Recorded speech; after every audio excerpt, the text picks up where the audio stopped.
രാവിലെ ബ്രേക്ക്ഫാസ്റ്റിനായി നമ്മൾ ഉണ്ടാക്കുന്ന പലഹാരത്തിൻ്റെ കൂടെയും ചോറിൻ്റെ കൂടെയും കഴിക്കാൻ പറ്റുന്ന ടേസ്റ്റി ആയിട്ടുള്ളൊരു റെസിപ്പിയാണ് ഇന്ന് ഞാൻ പറയുന്നത്. മധുര ചമ്മന്തി, സ്വീറ്റ് ചട്നി. അതിന് വേണ്ടുന്ന സാധനങ്ങളാണ് ഇതിൽ കൊടുത്തിട്ടുള്ളത്. ഈത്തപ്പഴം, കറിവേപ്പില, മുളക്, വെളുത്തുള്ളി, കുരുമുളക്, കായപ്പൊടി, ഇഞ്ചി, സവാള, ചുവന്നുള്ളി, വെളിച്ചെണ്ണ. ഇത്രയും സാധനങ്ങളാണ് നമുക്ക് ഇതുണ്ടാക്കാനായിട്ട് വേണ്ടത്. വെളുത്തുള്ളി കട്ട് ചെയ്ത് വെക്കുക, ഇഞ്ചി കട്ട് ചെയ്ത് വെക്കുക, ഈത്തപ്പഴം കുരു കളഞ്ഞ് വെക്കണം, മുളക് മുറിച്ചെടുക്കുക. ഒരു പാൻ അടുപ്പിൽ വെച്ചിട്ട് വെളിച്ചെണ്ണ ഒഴിച്ച് കടുകിടുക.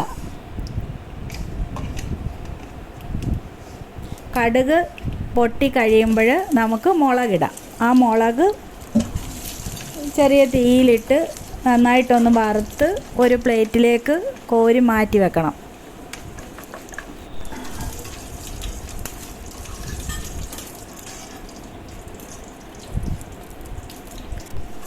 അതിനുശേഷം നമുക്ക് ബാക്കിയുള്ള ഇൻഗ്രീഡിയൻസ് എല്ലാം ഓരോന്നായിട്ട് ആ എണ്ണയിലേക്കിട്ട് ചെറുതായിട്ട് ഇളക്കി അത് ഒരു ബ്രൗൺ നിറമാകുന്നത് വരെ മൂപ്പിച്ചെടുക്കണം. അതിനുശേഷം പൊടികളെല്ലാം അതിലേക്ക് ഇൻഗ്രീഡിയൻസ് എല്ലാം ഇടണം.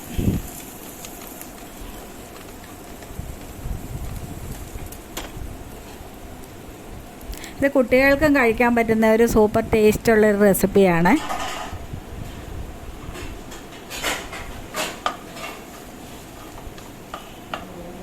എല്ലാവരും ഒന്ന് ട്രൈ ചെയ്ത് നോക്കണേ. മുളക് ആദ്യം ഒന്ന് മിക്സിയുടെ ജാറിലിട്ട് ക്രഷ് ചെയ്തെടുക്കണേ, കാരണം അതിൻ്റെ അരി ഒന്ന് പൊടിഞ്ഞ് കിട്ടാൻ വേണ്ടിയിട്ടാണ്. അതിനുശേഷം ബാക്കിയുള്ള വറുത്ത് വെച്ചിരിക്കുന്ന എല്ലാ ഇൻഗ്രീഡിയൻസും മിക്സിയുടെ ജാറിലിട്ട് നന്നായിട്ടൊന്ന് ക്രഷ് ചെയ്തെടുക്കണം.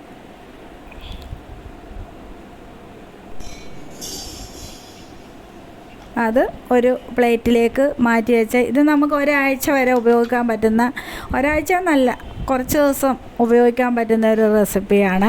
എല്ലാവരും ട്രൈ ചെയ്ത് നോക്കണേ.